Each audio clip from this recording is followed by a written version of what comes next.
Hey everybody, it's Rajesh here. And Tane here. Welcome to our podcast, Baskets of Knowledge, Chats with a Difference. In our podcast, we invite guests from around the country and around the world to talk about how they got to where they're at the moment. It's about a journey, it's about an experience, it's about their life. Kia ora everybody. Welcome to another episode of Baskets of Knowledge. As always, we love that you're listening. We love that you take your time to watch if you're watching on YouTube. We appreciate that. Tane, how have you been? What have you been to your Basket of Knowledge since we last spoke? Yeah, I've been good. Went away to nationals last weekend with the girls, which was pretty eventful, pretty fun. But yeah, it's probably a lot of learnings. I put them up on LinkedIn, but probably my main two, I guess the first one is just the ability to be vulnerable as a coach. I think too often, many sports coaches aren't vulnerable about where they sit in the team, even though they are very much a core part of the team. And so I think, doing, for example, on the Saturday night, we done a Who Are You? And so the girls got to see some of the photos of me growing up and, some of the things I'd done, funny stories, embarrassing stories. And I think it just removes that layer of, I'm a higher up, a power of, in a position of responsibility in them as players, but just to remove that barrier and to say, I'm human too. There's things that I've had growing up that you girls have had similar experiences or different experiences, but I guess just removing that barrier and creating that vulnerability to show them that I very much want to get to know the person that they are more so than the player that they are.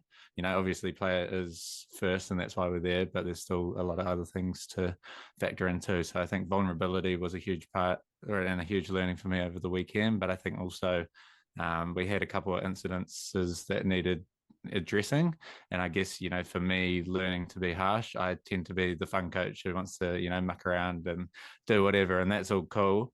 But it's also finding that balance so that I can, when needed, have that stern word. And although it is tough for me, especially being the people pleaser I tend to be, it made for a stronger relationship with the girls. And I think the girls respect me more because they see that I'm not just going to be I'm not going to be a coach who they can just walk over because I'm younger and because I haven't had much experience and all that kind of stuff. So I think those two were the two that really stood out for me. And yeah, I guess different varying sides of the spectrum in terms of learnings, but yeah, very powerful for, I guess, how it will shape the rest of my year and my coaching coming up.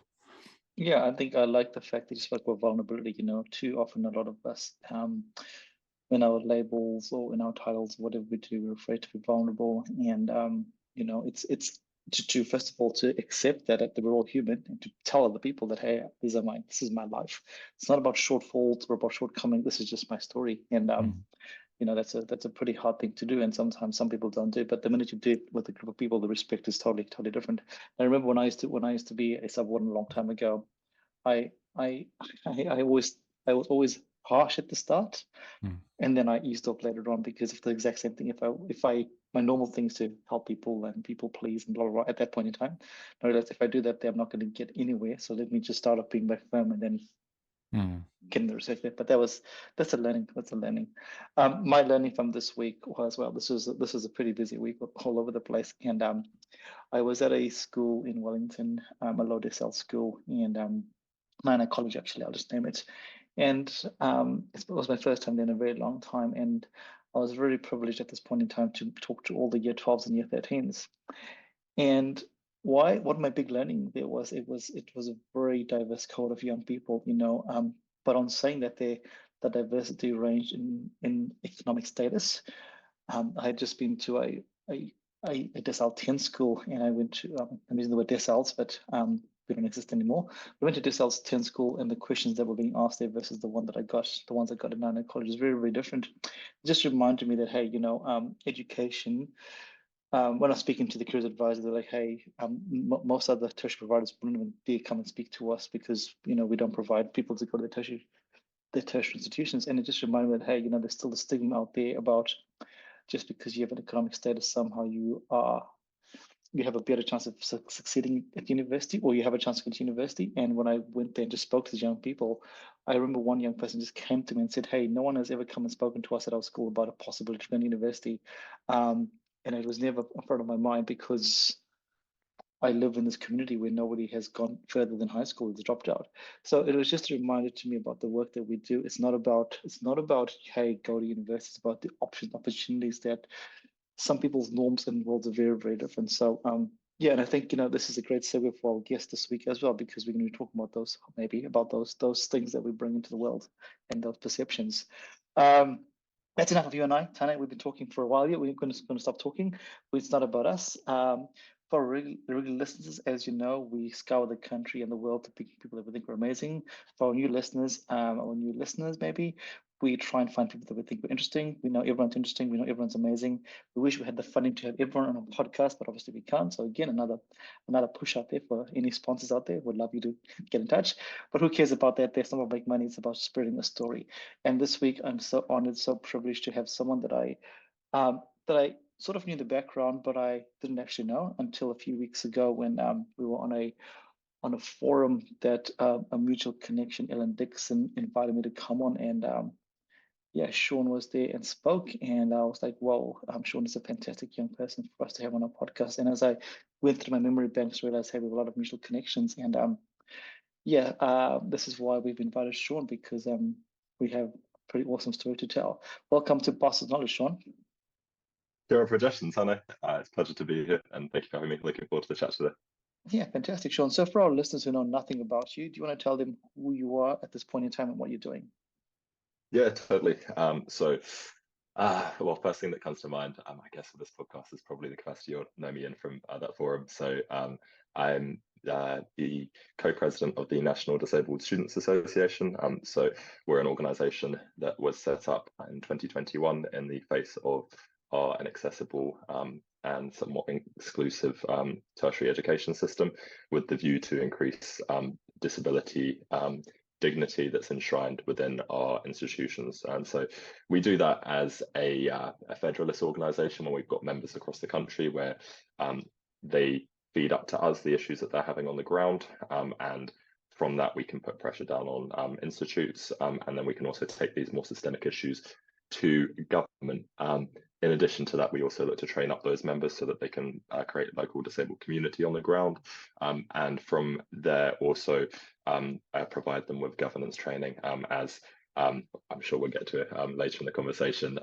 Many disabled students, including myself, will find themselves in positions of being on a council with governors that have 30 years plus experience, and are like, what do all disabled people think? And that's is something to unpack later on. So that's a role that I have the privilege of serving on in my free time. When I'm not doing that, I am studying a Master's of Politics, Philosophy and Economics at Victoria University of Wellington, and did my undergraduate down at Otago, which is where we will have crossed paths and been in similar spaces.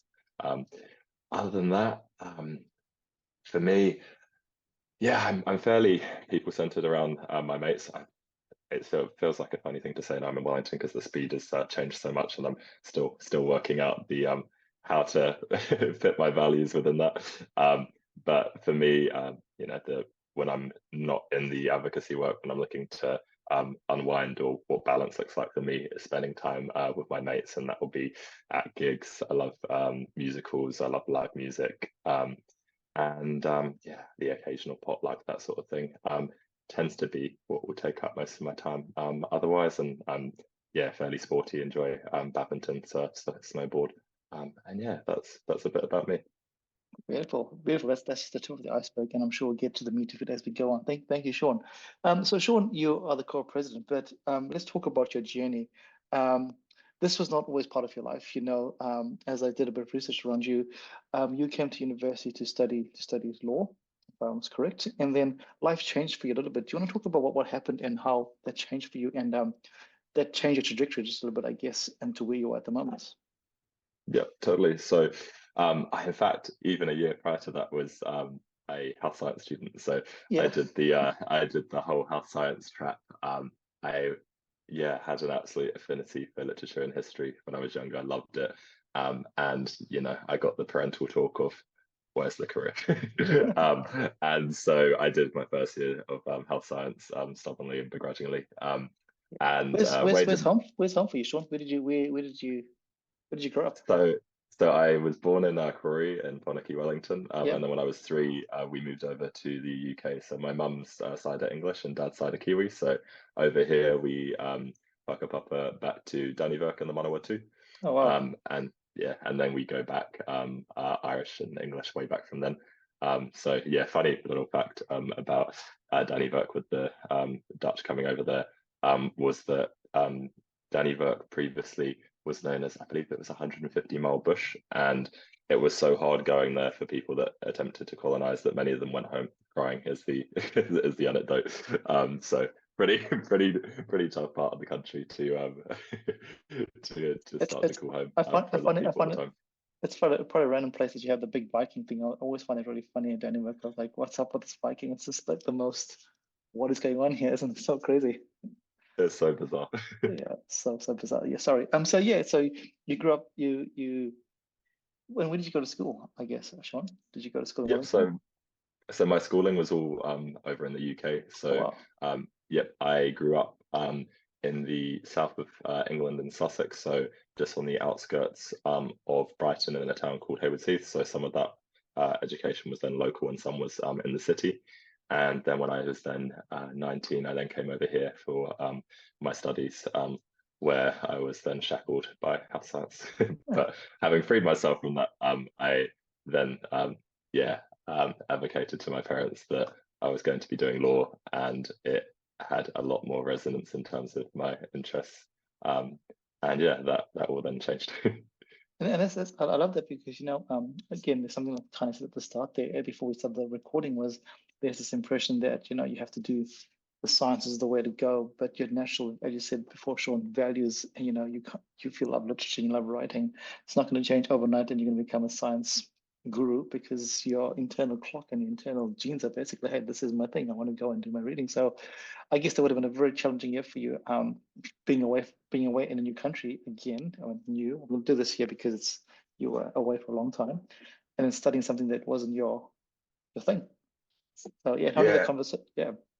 it was a particularly striking one for me in the sense that the family I've got over here are in the North Island, so I was fortunate enough to be able to see them for the occasional holiday.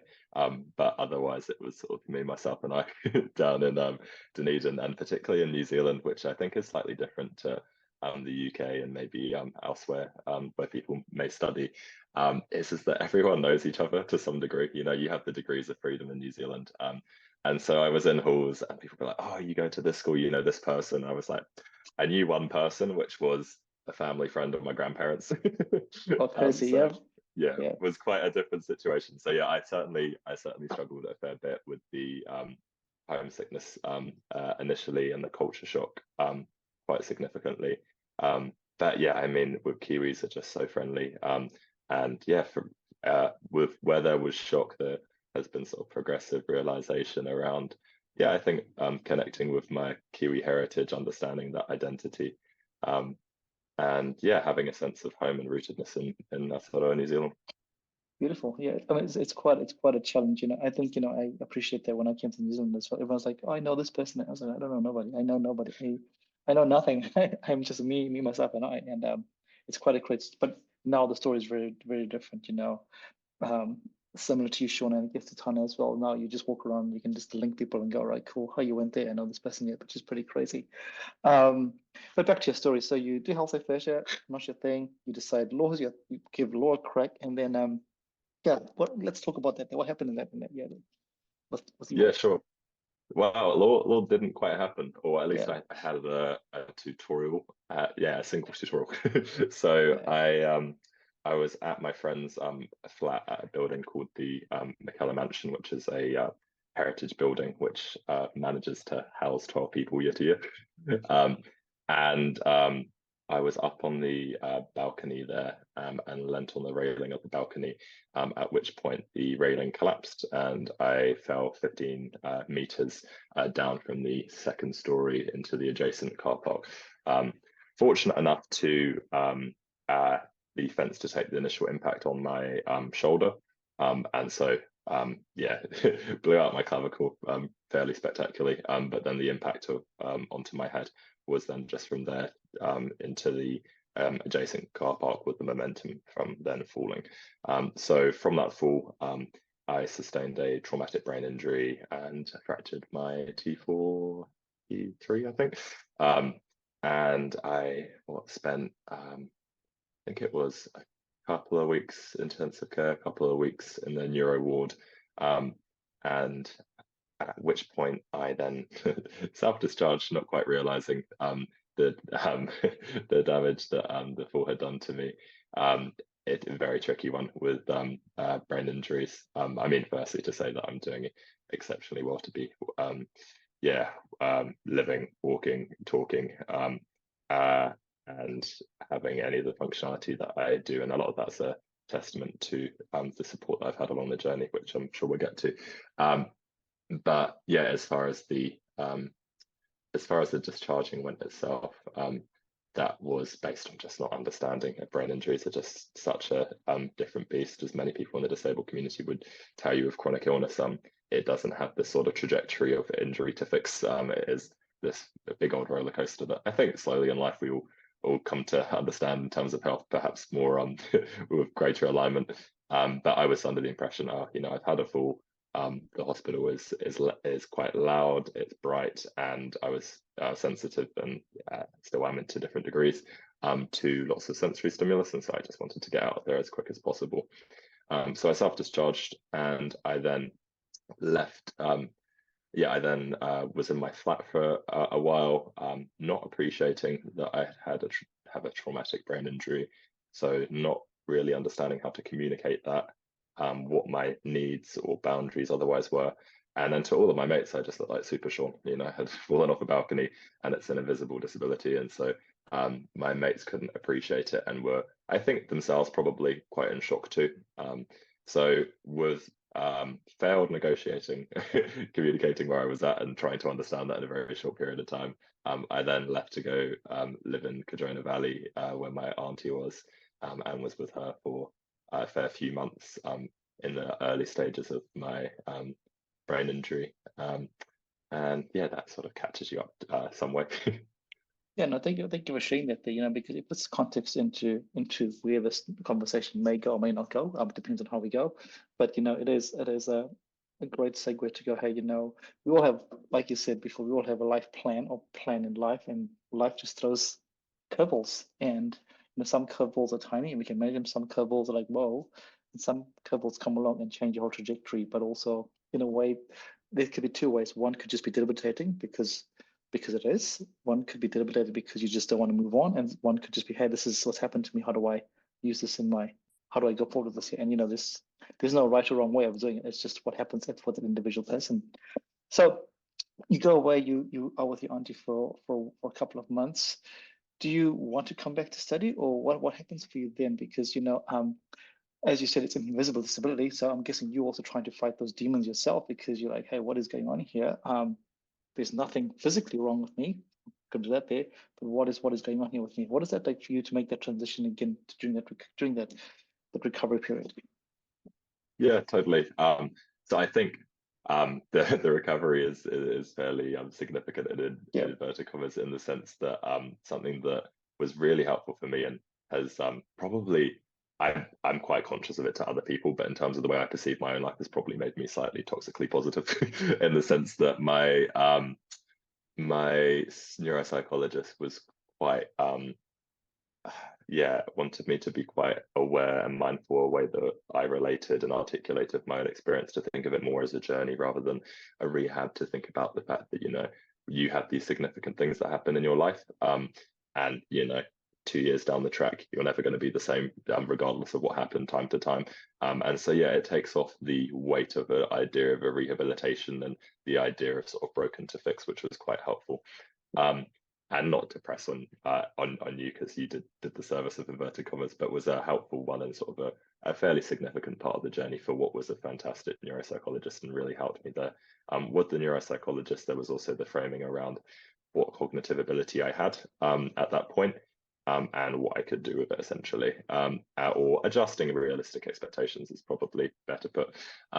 And so for first year of law, it's an intensive study, it's competitive, and that was just out of the question for me. So post-fall, I was ranking severely impaired in like the lowest quartile across all cognitive ranges. And I was sleeping another 5 hours day to day on top of the 8 hours. And this is all whilst your brain is trying to form different neuro pathways around what is then just dead matter. So I have just a block of abyss somewhere sitting in there. But then your brain is this fantastic thing that manages to find other pathways it can take. It just takes a little longer. So on it taking longer, it means that you battle with the fatigue, which is what you have the sleeping for. And my neuropsychologist got me meditating. So I then meditate for 10 minutes every hour. And that has probably cemented my routine with alarms, which just drives all of my mates and colleagues up the wall, because I've constantly got alarms going for different things, and that will be regardless of whether it's recreational or not, they're always just going. But helps me stay on top of the fatigue. And so yeah, that gave me a lot of agency then back. And yeah, I think as a result of that too, in general, my brain injury forced me to slow down, and the meditation was helping me become a lot more introspective, and a lot more aware of what my governing values were. And for me at that point, in line with the conversations with my neuropsychologist, I found myself at a point where I was like, well, I've got X amount of capacity. I've had this time where I've been forced to slow down and take stock. And it's now a question of what can I do and what do I want to do with it. And so for me, I wanted to put that to the greatest good that I could. And so within that time reflecting, there was a lot of my mates were pressing me about environmentalism. And so that's something I sort of took into my stride. So I did an Environments and Societies paper back at university. And that was just a single paper that I did to try and reintroduce myself. The aim was always to try and get me back to study in some capacity. What the end would be for that was uncertain as to whether it would be a degree, but it was to try and keep challenging my cognition.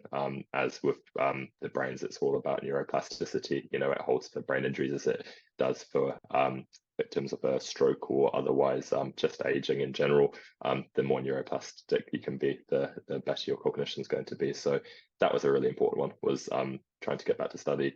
And yeah, to do that, a lot of that was then tapping into the disability support service on campus. So big transition going from rural New Zealand to Dunedin, and definitely gave me a lot more empathy for students that do that going to uni in general. Because I mean, certainly I had the culture shock going from urban England to Dunedin, but not the rural to urban. That's for sure. That was something. So you know, a lot more sensory stimulus, a lot more to contend with there. And so I then had the noise cancelling headphones and sleep mask, and would just look for opportunities where I could duck out and use those to take time out and regulate to sort of calm the senses down. So what that's all about is stopping the boom and bust.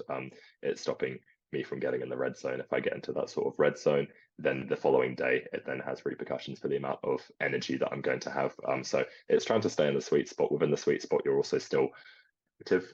So it's sort of like there's a happy medium somewhere, which can be quite challenging to find at times. And a lot of that too is a big one with brain injuries is finding where you've put up boundaries to keep yourself safe, and whether they're helpful or not helpful. So you sort of have to keep this happy medium, and then also then find times to try and push that medium to, I guess, take stock, I suppose, which is a tough one, because I mean, a lot of that brings a lot on anxiety with brain injuries, and in general, it's a tough one for the mental health, which up until that point I hadn't really experienced.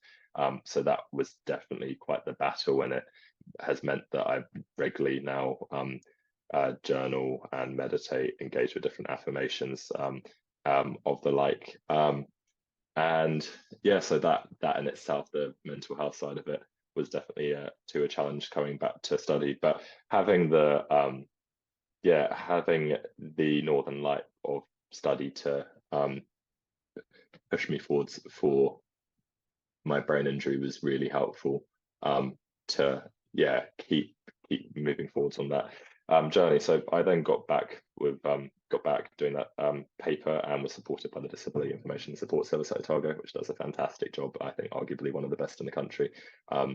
And yeah, so they gave me access to a study room, which was a bit more low sensory, a locker room, so I could bring stuff like my sleep mask and what have you on campus, so that I could self-manage, as well as some longer time and rest breaks in exams so that I could self-manage. And yeah, all of that then made study a lot more realistic for me to transition from yeah, quiet old rural New Zealand to yeah, at times bustling Dunedin. Yeah, I mean, there's so much in there to talk about. I think the first thing is the like you said before, the support that you had. And I think the key support at that point in was your neuropsychologist just reframing the whole way. This is going to now, this is going to be the way we look at life for Sean. Which obviously then changes the whole thing. But okay, cool. This is real. This is what we're going to do. Put it into play. And then also, having the support structures at the university to make sure that you are able to succeed. At the start, I spoke about how there's all these barriers, these perceived barriers, and the minute you have, I'm going to go with it, whether it's race, whether it's socioeconomic, whether it's a disability, if you have those as barriers to education, then it's just going to stop you. Like you said before, for the neuroplasticity to keep going, you have to keep learning. But if the university or any tertiary provider was like, hey, sorry, this is too hard basket, see you later, can't help you. How many people out there would not be doing the cool things they're doing in the world today? So it's really awesome that you had that support there with the university. And also for you to go back and actually want to do that, that's a testament to you as well, because, like I said before, there's some people that would just go, hey, this is too hard basket, I just want to stop. So the fact that you've said, hey, I actually want to go and do this, as you said before, urban to rural, urban to Dunedin, rural to Dunedin, there's so many barriers going on there. Like, oh, this is way too hard, I'm just going to stop. So big testament to you. I'm just going to segue just a little bit, because there's a fascinating thing that you spoke about, which I think is really interesting, is you got involved in meditation, but it wasn't just about you. As I started reading about you, you've also taken this away and done some really cool things in Southeast Asia with meditation. Should we just segue to that just a little bit and then come back? So yeah, should we talk about that little journey there? That's the reason I asked is because I'm also selfishly really interested in that space there. So yeah. Totally happy to speak about that. So I think it would have been now a year after I'd sustained the brain injury. I've been practicing meditation for quite a long time by that point, and I connected with a previous Buddhist monk, my friend Apapest, and he started the Peace Club on campus in Dunedin, and so I got involved with that, doing meditation and English teaching. Was quite the aspiration for him, and I'm not sure he quite realized the buy-in or scale that we'd end up creating. So we found ourselves a week out, having been recruited by Best with 1.5k students to teach. Oh wow. Which was a bit wild. So we were doing this over Zoom, and the other students that were volunteering contacted the English department to ask for some tips as to how we might approach this, and we all had quite a strong background as far as ourselves practicing meditation, but to some being different language students, like I believe, and some being, I think, bilingual, which was helpful. And yeah, so we ran these English and meditation lessons for a semester for students that were in, all across Southeast Asia, a fairly significant amount of countries, which was it was the most beautiful thing, being able to connect with them, and just understand their different experience of of culture, and where those more religious and ritualistic practices existed for them, and then being able to connect over mutual learning. So it was a beautiful thing, and then more recently saw me go over to India, slightly more connected to the disability advocacy, but I was fortunate enough to be a recipient of the Prime Minister's scholarship over to India. And so that was a 6-week study tour. I highly encourage anyone listening to apply to that if you're at any which tertiary institute. It's just phenomenal. A 6-week tour. You see, arguably more than diplomats of many different nations who might just see Delhi.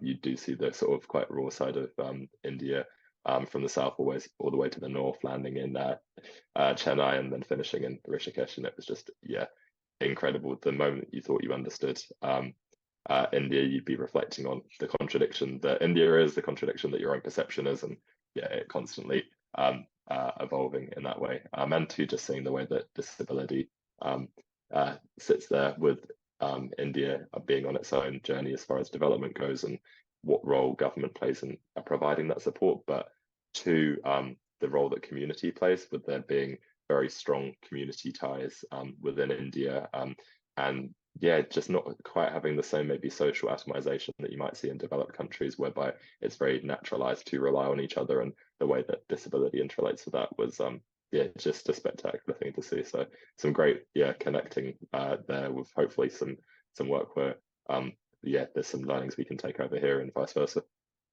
Beautiful. I mean, there's so much in there. Again, every time you speak, Sean, there's just so much that comes up, which is really another podcast, another conversation. But what I liked about there was the meditation, but also, the emphasis on the opportunities that you have. You have the Prime Minister's Award, and if you went and explored another country, for one reason, but at the same time, you get some other things going on as well. I think this is the way human life is. When you go and you go somewhere, go with an open mind. Even though you might be going to see X, Y, Z, ABC will come in, and you can just embrace all those things that have the whole of it in your whole trip there. So if we segue back again, so I just want to touch on that because meditation is something that I think is everyone should be meditating, and breath work, but that's just my own thing there. Absolutely. Yeah, I'll talk about it at the end when we finish up. So when did you start getting involved in the disabled community? Because I could be totally wrong here, because you're going through your journey as a young person with your brain injury, and then when do you start realizing, actually, hey, wait a minute, there's a place for advocacy for disabled students, maybe at one university and then also nationally? Because you said 2021 was when it was first, which is quite crazy to think that it's only 2021, which is only 3 years ago, that this is what happened. So yeah, how did you navigate that or segue into that advocacy world? Look at that subtle plug. Maybe at one institute, the University of Otago, perhaps.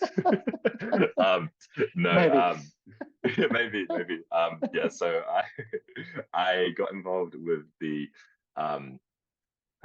Brain Injury Association, Otago, initially, mainly just looking for community support, and they were just fantastic, linking me into local community groups, suggesting that I contacted the support service, for which I did, and then yeah, I'd help with them do stuff like sell honey for their fundraising, and then also we do education for med students on how they can treat people, well, not so much treat people, but how they can approach people with brain injuries within their career, which is fantastic, particularly because yeah, I mean, just the willingness that they were having to have the, I guess, person-centered teaching there was great, and just also the way that I was received in those spaces. People just had a huge willingness to learn. But as far as that in itself, I suppose, is disability advocacy. But I don't know. I guess I saw that perhaps at the time as more reciprocity in terms of what they were doing for me.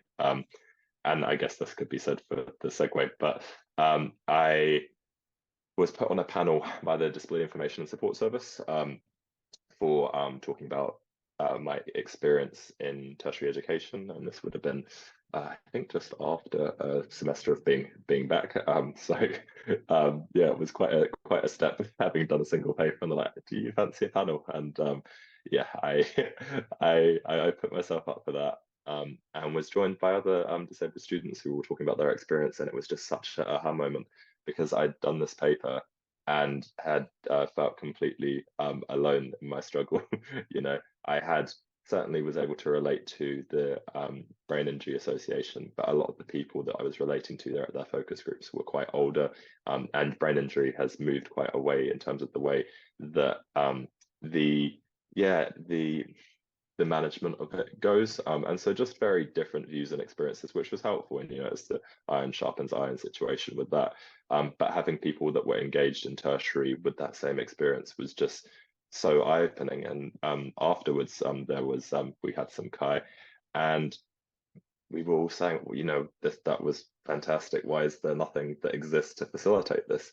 And so I sent probably not a mildly mannered enough email to OUSA being like, why does this not exist? So this being the Otago Student Union, and they replied being like, well, actually, there's some students that have actually been working on this. So I was like, oh, amazing, fantastic. How do I contribute?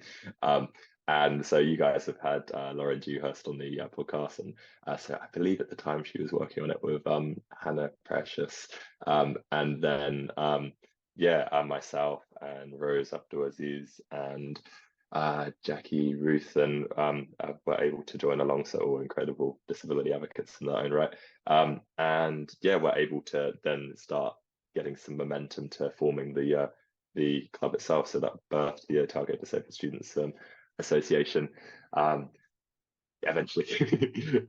And so that was with that vision of building that community, and then I was also finding that we had very similar barriers and wanting to see how we can support students with the barriers that they were encountering, point them to the support service with the great work that they do, because that can be a tricky relationship between identity and disability, and then from there whether you access support. And also then advocating for increased accessibility and inclusivity on the campus more broadly. Well, how crazy that was! It's how crazy things happen over a conversation and normally over Kai. And serendipity, right? It's so crazy how it happens. And send an email. Again, if you don't send the email, if you don't ask, you don't get, right? And I think this is something that I've learned a lot, and I think Tanya is the same. So you don't ask, you don't get. And Tanya, if you want to jump in and if you have any thoughts at this point in time with your for sure. I definitely think you got to reach out and you got to see. As you say, there's, if you don't ask, you don't get. And I think that's probably something I've learned, especially over the last couple of years. And I think part of it comes from a pride point of view. You try and keep your pride intact, and you're like, oh, I'm not going to ask because it's probably unlikely. So what's the point of me reaching out and embarrassing myself? But even with my next month, I'm planning to go over to Brisbane, first time overseas, and go and do a bit of exploring and watch some rugby league. But I also want to, I guess, promote myself over there as a coach, or just start to network and see other coaches and stuff like that over there. And so I've reached out to a couple of people, and they've been able to find me some connections in terms of coaches or staff over with Queensland Rugby League and stuff like that. So there's just from simply reaching out and asking the question and saying, look, I understand that you might not have connections, or your connections might be pretty busy or whatever, but if I hadn't have reached out, I wouldn't be able to at least say now that I've reached out and have those opportunities. And that's not to say that obviously it's easy to pull out the examples where it does go your way and you go, oh cool, it's amazing, I've got it's good. But there's also been plenty of emails.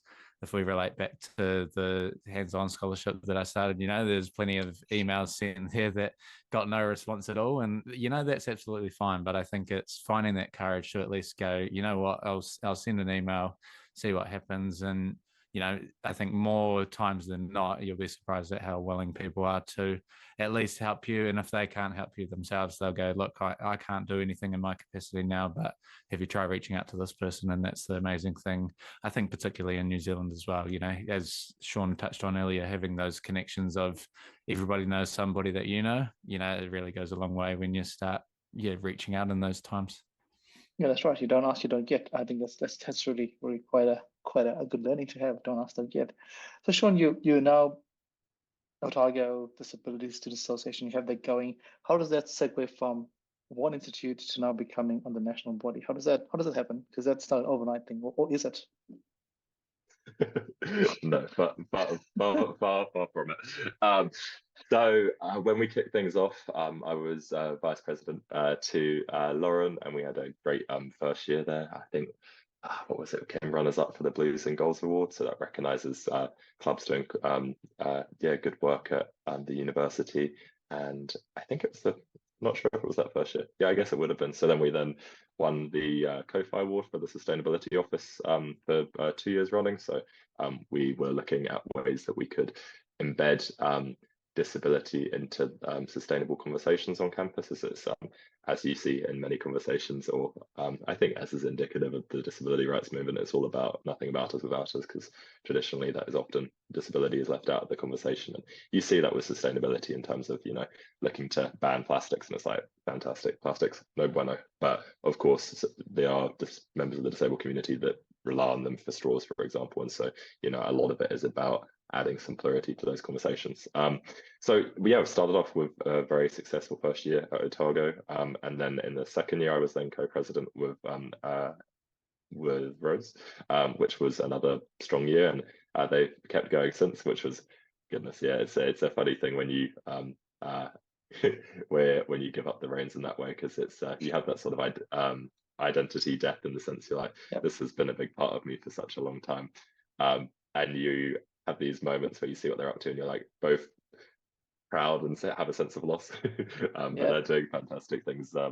And so when I was vice president, Lauren and myself were attending meetings for the forming the National Disabled Students Association. So similar associations were set up at UC and Waikato, and largely driven from Vic, which was set up earlier. And Alice Mander, who's just an absolute trailblazer of an advocate with these connections, managed to stand up the National Disabled Students Association, and got that running. So for that first year, she was running it with an exec of my dear friend Tangi, and some other staunch advocates. And then following that year, I was then general executive with Alice, Lauren, and Tara, who's now my co-president. And then Tara and myself last year ran for co-president, for which we're for our sins we're strapped in for another year. But the tyranny ends at the end of the year per our constitution, so we can only rule over them for so long. But that's how we found ourselves at the National Disabled Students Association. What a cool story. And we're going to go right back to what you said before. So you're on this association, co-president, which is fantastic. And now you are being invited, I think, I'm hoping, to these tables where these decisions are being made. But as we always say to other people that have been in this conversation, that are you at the table just to tick a box, or are you at the table because they actually want to hear what you're saying? As you know, because we see this many times where you include people on the different conversations, but they're just because you're ticking whether it's a race box, a gender box, a disability, whatever the boxes are, and then nobody listens to you. What does it feel like for you when you started getting onto those I guess when you say bigger or more national conversations, I guess. Yeah, it's a very good question. I think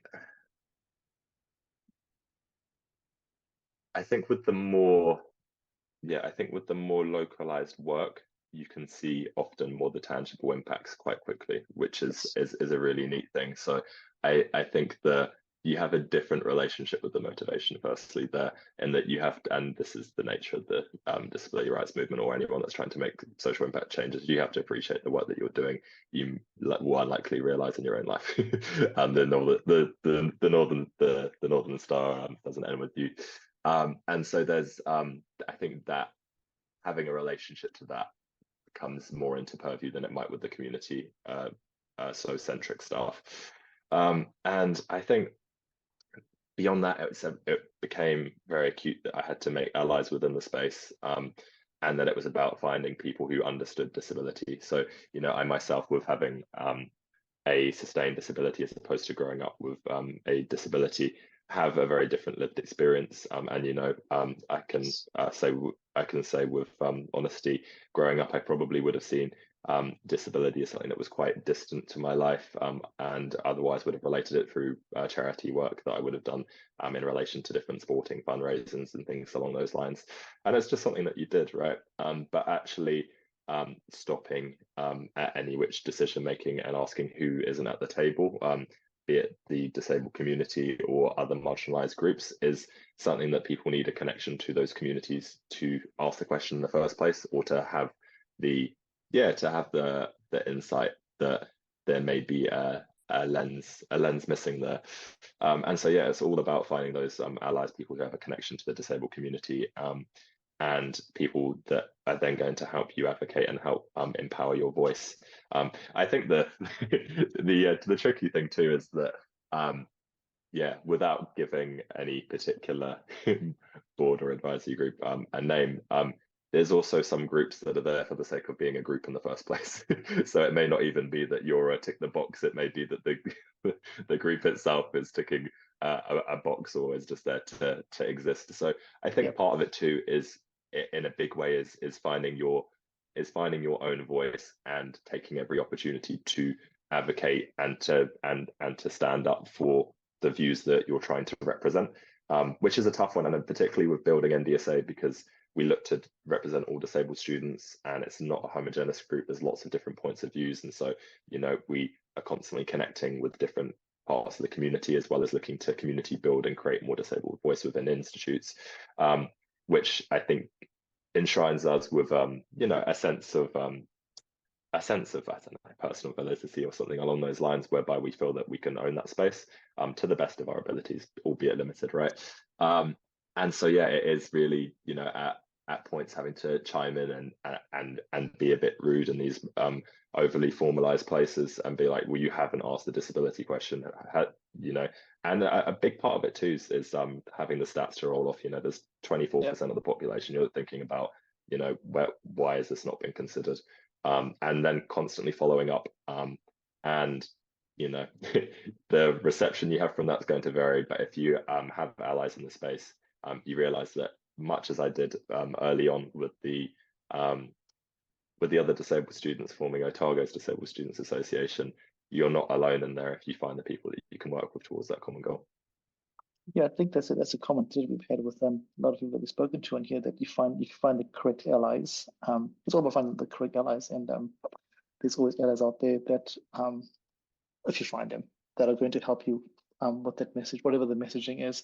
And sometimes the messaging is going to be counterintuitive to what people think, but it is a message that you want to get out there. So I asked that question because on your LinkedIn and everything that I read about you is this is what makes you, this is what gets you out of bed every day. This is your thing, to bring the awareness of marginalized communities, to places where they aren't. So that's a really fantastic mission that you have at this point in time, and it's really beautiful to see how that's playing out for you, not just through your work, but also through the advocacy that you do. And as you said at the start, a lot of the times, all the social impact changes that we want are not going to happen in our lifetime.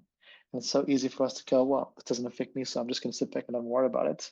The same conversation that we'll have with climate change or with anything that's so long, the results are so long reaching. It's so easy to go, why should I worry about it? It's not my thing. But you need people to make change, those change makers for it to start happening. So it's really beautiful. Anything that you'd like to bring in as I Yeah, I guess something for me, carrying on from this train of thought, I guess, obviously for you, Sean, there's a big drive there and a big passion to be involved. But I guess what made you go from, being part of these groups and having a say, but not having a leadership position, to then, get into these positions of co-presidency and stuff like that? Obviously it's a big jump, but is there any particular draw point in that sense to leadership? Yeah, it's a good question. I think for me it comes back to that initial drive to want to do the most amount of good for what I can contribute, right? And it's a funny one, finding myself in leadership positions, because when I was younger, and not really a testimony to my upbringing, because I would credit my parents for the sort of tenacity for my journey with brain injury, in the sense that sort of giving up was never an option, or otherwise getting back to uni was always something that I was going to be pursuing in that way. And so I don't know, Pat, you had that. I think perhaps my mum didn't go to uni, so perhaps it was a bit embedded from that. But for the leadership side of things, it was that I saw a lot of people putting their hands up for the environment as I started to move into that space, and I enjoyed contributing to that. And then just not a lot of people for disability, and seeing just the huge discrepancies in outcomes for disabled people, and exclusion, inaccessibility, and just people not being treated with fundamental dignity. And so that was a big motivator for being involved in the disability work in general. And then the leadership stuff just then meant that I could make more of an impact for that. And a lot of that is that, you know, with the Otago to the National Disabled Students Association, you know, the only reason the Disability Information Support Service exists is because disabled students banded together to make a group who themselves had somewhat infiltrated an institution that wasn't built for them, right? And then they created this what is it, Disability Action Group, I believe it was, then end up forming a service to then improve the experience of disabled students. And so, you know, by token of that, when we started the Otago Disabled Students Association, there was, you know, we had to really do a lot of supporting, a lot of stirring up for other disabled students, because they themselves are navigating the inaccessibility of tertiary education. So, you know, there's not an unlimited pool of people putting their hands up for this sort of stuff. So part of it is me filling a space that exists, and part of it is that, you know, it's where I can see the maximal amount of good that I can do.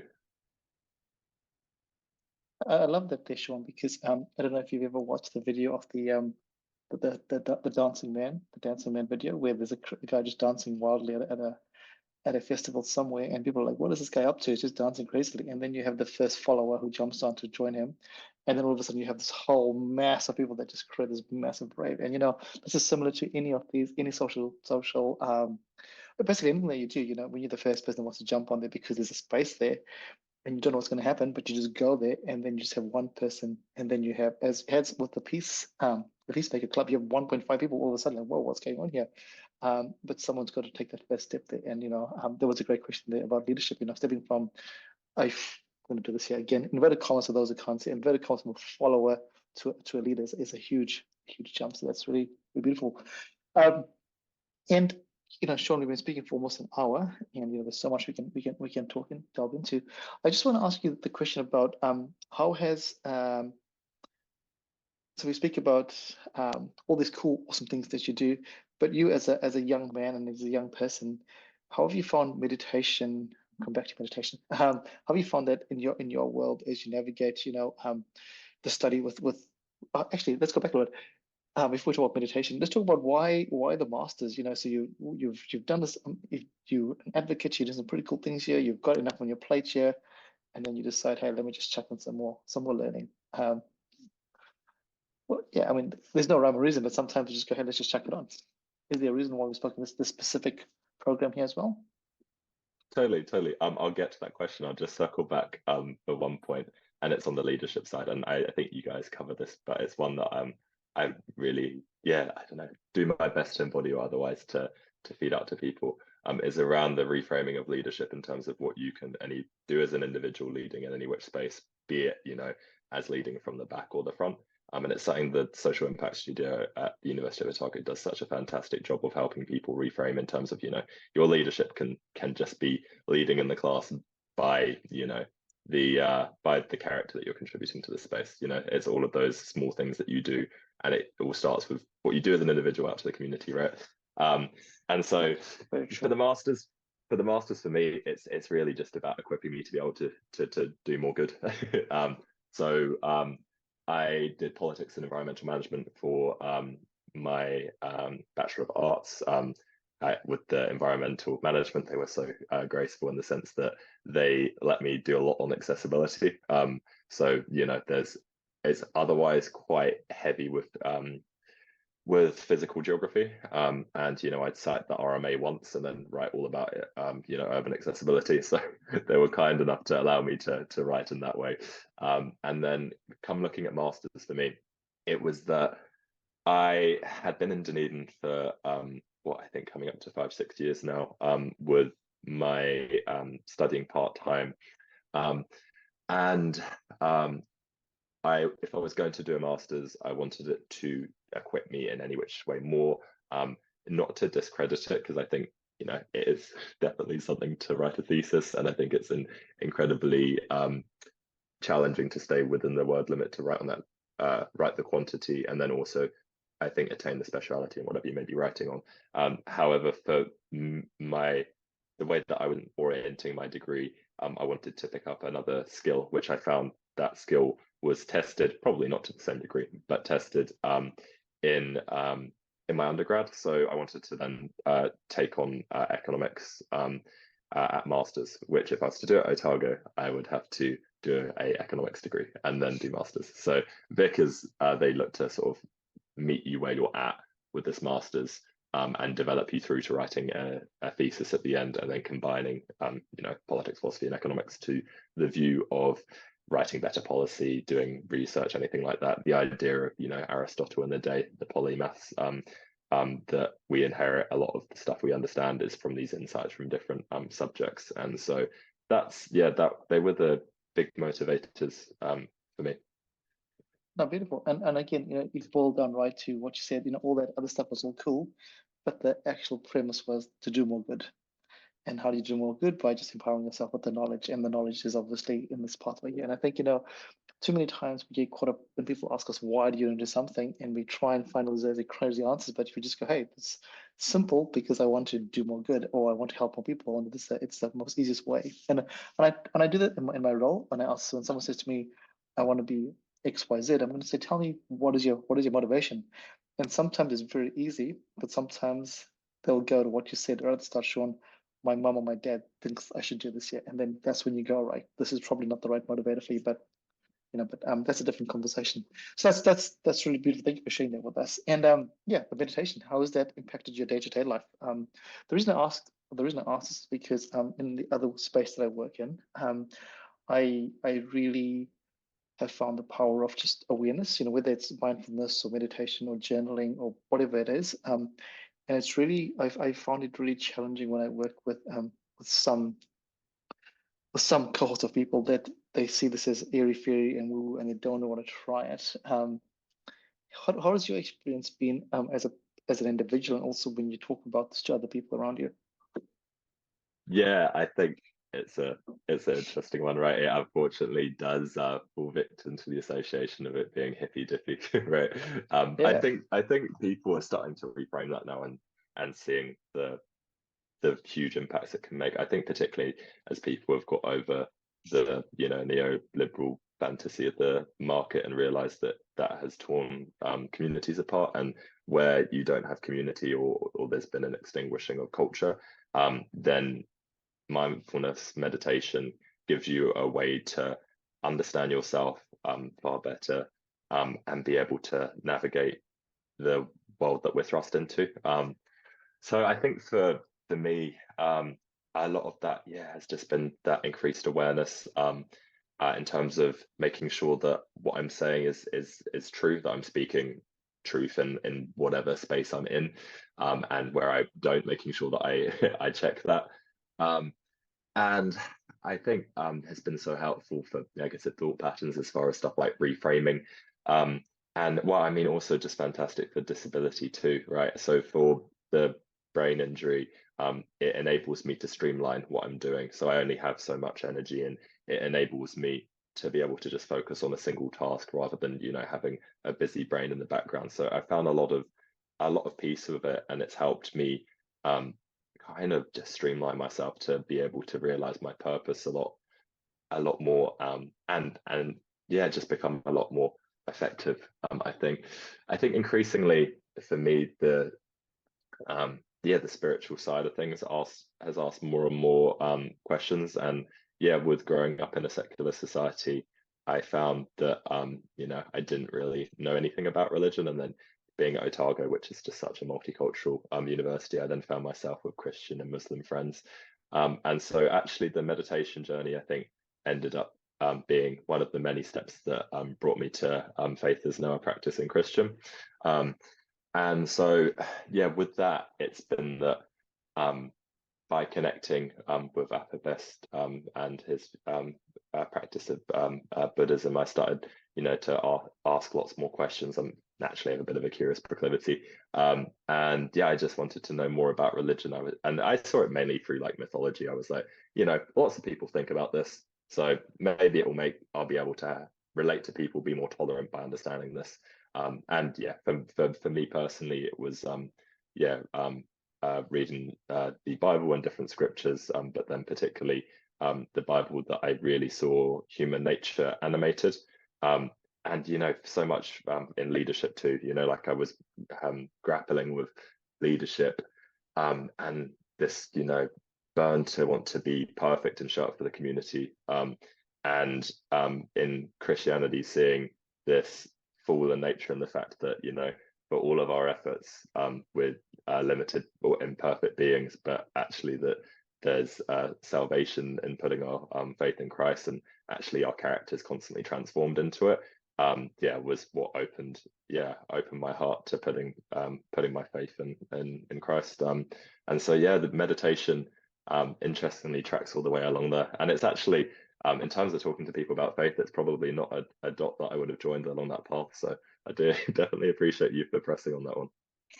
No, thank you. And I love that. I share this with you because I think I think faith is an important thing, whatever faith it is. It doesn't matter. But I think a lot of us have lost ourselves in a lot of things, and we've, like you said right at the start, when you can lead yourself, then you can lead others. But if you can't find yourself to lead yourself, then how do you help others? And that's another mission that I'm leading on a different platform in a different way, which I think is really that's just a personal mission. But I think because we all have it in ourselves to do that, those things. And I'll show you. I mean, I have the book Breath right here from James Nestor.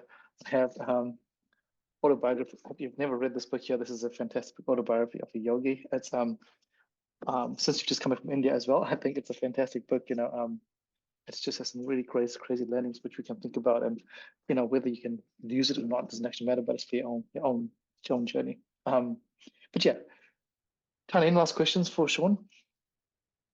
No, I think we've covered quite a lot, and obviously there's a lot more we could probably delve into too. But it's been an awesome podcast.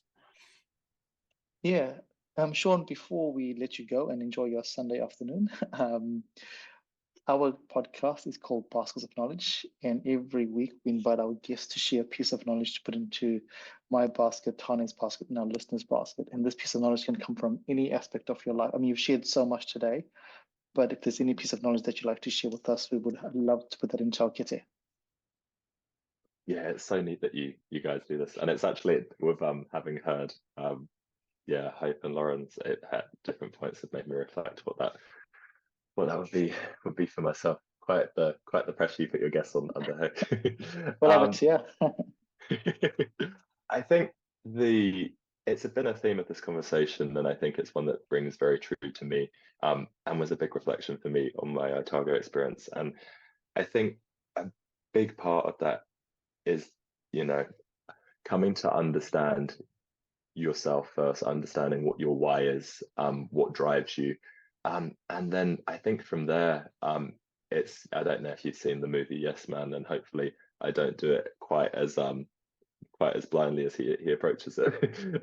But there's such an insight in that. I think as Kiwis, we embrace a hyper humility at points with tall poppiness, right? And often enough, just embracing any opportunity that you have. And I think if that's grounded in a why or a reason, it, in the same way we were talking about faith, it's transcendental, right? It's moving beyond the self, beyond materiality, and it will stop you, I think, from serving yourself and mean that you can lead with a virtue that is going to serve others, that's going to do good, and will be grounded in something that can follow a northern star, can move beyond your life. And I think it's where I found true meaning, and many people I work with have too. So that's my dose to put in your basket. I really like that, because by finding your why, finding your reason, you're not just saying that, you're actually living that. And like I said before, when I read about you, that is the first statement on your LinkedIn. This is it. This is my why. This is why my heart. This is my heart. What makes me breathe every day. And it's pretty awesome having that there as a mission statement for your own life. And I think sometimes, we have companies have mission statements and visions, but sometimes it's good for you to have your own. You don't have to share with everybody, but for your own self, you go, okay, this is my mission or my vision or my life. It just changes the way you look at things, and it can change along the way. But like you said before, once you have that, it just allows you to grow into so many different spaces there. So that's a very beautiful piece of knowledge for our listeners out there. If you have a reason, if you have your why, things just become life just changes for you quite dramatically, in either subtly or superly, but it's gonna change. Sean, any last words for us before I get to say thank you to you? No, I don't think so. Just that it's been an absolute pleasure being on the podcast, and I've thoroughly enjoyed the conversation. And like I said, in relation to meditation, yeah, it's been quite an insightful one for me, reflecting on my journey and hearing bits of both of yours too. Beautiful. Sean, thank you so much for jumping on today. It's a Sunday, so we appreciate that. We appreciate your story. Like Tanya said before, we've delved into lots of stuff, but there's so much in your world that is so interesting, so full of stories, which I'm sure we could share a cup of tea or a coffee or whatever we drink and go into depth there. But thank you for your time. Thank you for your knowledge. Thank you for sharing.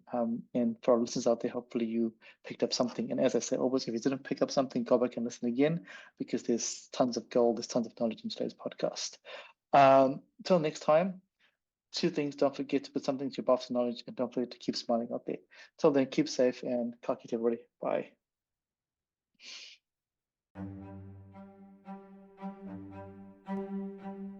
Thank you for listening to Baskets of Knowledge. Yeah, we hope that you found something useful to put into your basket of knowledge. And as we said before, remember to put something little into your baskets of knowledge every week. And as always, feel free to like, comment, and share this podcast.